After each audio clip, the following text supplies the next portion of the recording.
Hi Chart Magazine, I'm Braden Chong. And I'm Mei Lin. And we're here in Toronto at Mimi Chinese. We're gonna do a lo mai fan tart and a typhoon shelter oyster for Lunar New Year. And I'm gonna be making a soy gong and a sesame ball filled with peanuts and coconuts.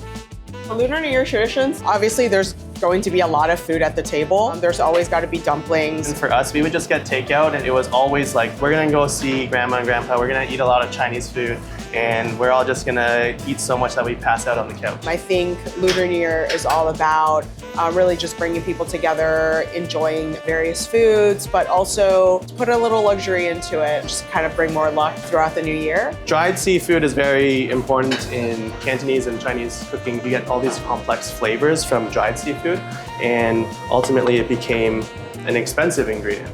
And so we use dried scallops and dried shrimp.